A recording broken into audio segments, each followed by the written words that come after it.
성도 여러분 안녕하십니까? 수요일입니다. 수요 메시지 시간. 오늘은 이 대강절을 지내면서 성탄에 관한 의미를 한번 생각해 보고자 합니다. 특별히 아담과 하와와 성탄이 무슨 관계가 있는가를 생각해 보면서 은혜를 나누고자 합니다. 창세기 3장 15절의 말씀은 하나님께서 예수님을 이 땅에 보내주실 것을 예언해 주는 말씀입니다. 이것은 우리 주님을 이 땅에 메시아를 보내실 것에 대한 아주 오래전 얘기요, 원시복음이라고도 표현합니다.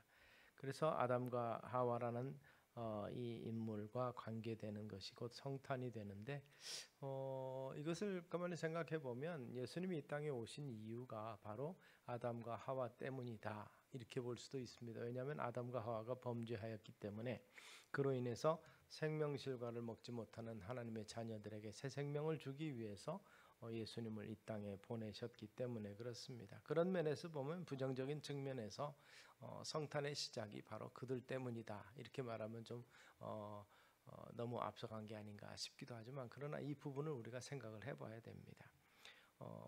그들이 사단과 미혹에 넘어가서 우리는 사단의 유혹에 넘어갔다, 이렇게 표현하는 것이 차라리 편합니다. 그러나 또 다른 표현을 하면 하나님을 배반하고 사단과 연합했다라는 말도 일리가 있는 말이 됩니다. 즉 다른 표현을 하면 아담과 하와가 사단과 한편이 돼서 하나님의 말씀을 불순종하게 됐다는 것이죠. 사단의 유혹은 다양하게 표현이 됩니다. 참으로 너희더러, 이렇게 표현하면서 참이라는 말이 나타나고, 그리고 확신을 주기 위해서 결코 죽지 아니라고 설득했습니다. 그 다음에 결코라는 부사를 사용을 합니다.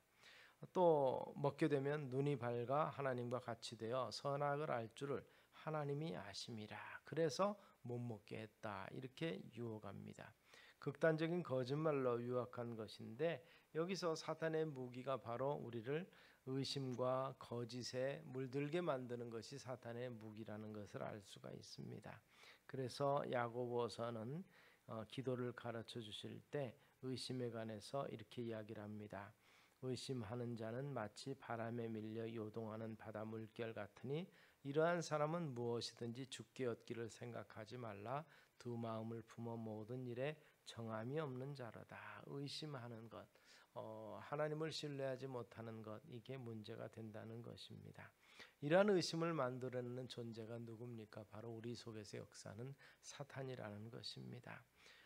우리들 가슴에 의심을 피어나게 만드는 사단과 가까이 하지 말라는 것입니다. 악을 가까이 하고 죄를 가까이 하고 거짓을 가까이 하지 말라는 말씀이 성경의 교훈인 것을 우리가 기억하시기를 바랍니다. 그래서 성탄을 맞을 때 우리는 이 같은 사실을 마음에 새기고 매 순간 점점하면서 하나님을 영화롭게 하는 길을 선택하기 위해서 노력해야 될 것입니다. 구약의 대표적인 인물 중에 하나인 다윗도 사단에게 미혹이 돼서 범죄합니다. 성적인 범죄를 범하기도 하고 인구조사를 통해서 힘을 과시하고자 했던 것도 다 사단의 미혹에 넘어갔기 때문에 그렇게 됩니다. 그가 미혹되어서 인구조사를 함으로 말미암아서 이스라엘 백성이 7만 명이 죽었습니다. 결국 이것은 보면 우리가 지은 죄의 결과가 얼마나 무서운 현상으로 나타나는가를 우리가 보게 되는 것입니다. 또 가룟 유다도 예수님을 파는데 결국 일조를 하는 모습을 보게 됨으로 말미암아서 사단이 유혹하게 될 때 우리가 저지르는 과실, 이게 얼마나 큰 결과를 얻는가를 생각해 봅니다. 그래서 하나님께서 인간을 만드시고 보시기에 좋았는데 실망하고 가슴 아파하시는 사건이 벌어지게 됩니다. 에덴 동산을 주셨다가 그들을 다 빼앗고 다시 그들을 에덴에서 추방을 하십니다. 왜냐하면 범죄한 그들이 생명실과를 먹을까 하셔서 그것에 두루 도는 화염검과 그리고 천사들을 통해서 그것을 못 먹게 지키셨던 것입니다.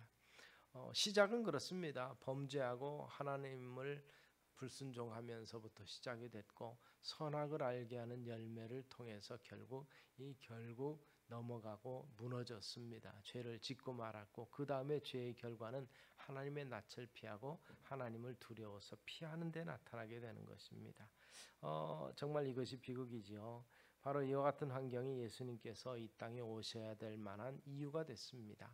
아담과 하와로는 할 수 없는 생육하고 번성하고 땅을 정복하고 땅에 충만하라는 이 인류 창조의 목적을 감당할 수 없고 하나님 나라에서 영원토록 하나님과 함께하는 즐거움을 누릴 수 없는 인간을 구원하기 위해서 주님께서는 아담과 하와에게 가죽옷을 지어 입히시고 그들을 통해서 여인의 후손을 통해서 또 구원의 역사가 이루어질 것을 이제 뱀의 머리를 깨뜨리고 밟으시는 역사를 이룰 것을 말씀해 주셨던 것입니다.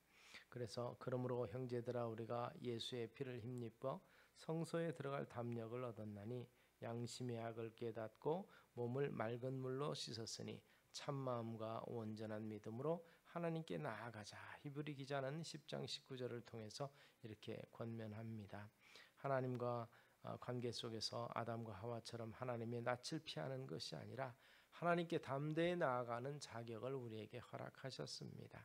그런 면에서 이 성탄으로 말미암아서 우리가 하나님께로 나아가는 기회가 기쁜 선물로 주어졌고 그리고 또한 예수 그리스도의 피 흘리심으로 말미암아서 사흘 만에 다시 살아나신 부활로 연합한 우리는 다시는 죄와 사망 가운데 있지 않게 된 것입니다. 그러므로 성탄은 우리가 선물 교환 이렇게 하는 의미가 뭐였냐면 바로 이 땅에 우리의 선물로 주신 생명을 선물로 주시기 위해서 외아들을 아끼지 않고 내어주신 하나님의 가장 큰 위대한 선물이기 때문에 성탄을 맞아서 이 같은 선물을 주는 풍습이 생겨나지 않았나 생각을 해봅니다.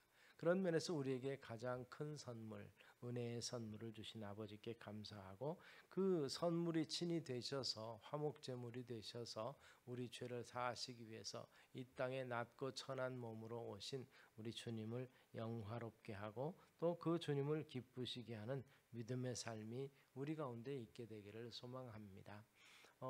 아담이 하와를 보면서 고백했던 이는 내 뼈 중에 뼈요 살 중에 살이라 이것을 남자에게서 취하였은즉 여자하리라. 창세기 2장 23절은 그렇게 고백했는데 뼈 중에 살을 어떻습니까? 하와가 범죄케 하고 하나님이 질책하니까 하나님이 내게 주신 여자가 먹으라고 그래서 먹었습니다 하고 이 핑계하는 모습이 바로 죄악된 인간의 가장 약한 모습이 아닌가 생각을 해봅니다. 정말 뼈 중에 뼈요 살 중에 살이라고 여겼다면 아마 그렇게 핑계하지는 못했을 것이라는 생각을 해봅니다. 주님께서는 그러나 이 아담의 고백보다도 더 귀중하게 우리 위해서 생명을 아끼지 아니하고 내어주신 분이시고 그분이 우리를 사랑한다고 말씀하십니다. 또 그분께서 우리 위해서 내 너를 위해서 모든 것을 주었다고 말씀하시는 것을 기억하면서 우리는 이 아담과 하와를 넘어뜨렸고 예수님의 공생애 때에 시작할 때 예수님을 시험함으로 그 예수님의 사역을 부인하고자 했고 그것을 막고자 했던 사단의 미혹은 아직도 지속되고 있습니다. 주님이 오셔서 그들을 완전히 심판할 때까지 그들은 끊임없이 우리를 미혹하게 하고 넘어지게 할 것입니다마는 참으로 아담과 하와의 실수를 생각하고 그리스도께서 참으로 모든 것을 위해서 십자가 지심을 생각하면서 믿음으로 참으로 아담과 하와처럼 부끄러운 자리에 있지 아니하는 우리의 모습 되기를 주의 이름으로 축원합니다. 기도하겠습니다. 살아계신 아버지 하나님, 아담과 하와를 통해서 죄가 이 세상에 들어왔고 또 그 후손으로 있는 영원히 그 죄가를 벗어날 수 없는 우리를 구속하시기 위해서 우리 주님 이 땅에 오셨고 십자가에 죽으셨고 사흘 만에 부활하신 것을 기억합니다. 특별히 성탄 즈음에 주님 이 땅에 오셔서 우리에게 가장 귀한 선물 되어 주시고 어둠 가운데 있는 우리에게 빛이 되어 주심을 다시 한번 기억하는 우리가 되게 하옵소서. 예수님 이름으로 기도드리옵나이다.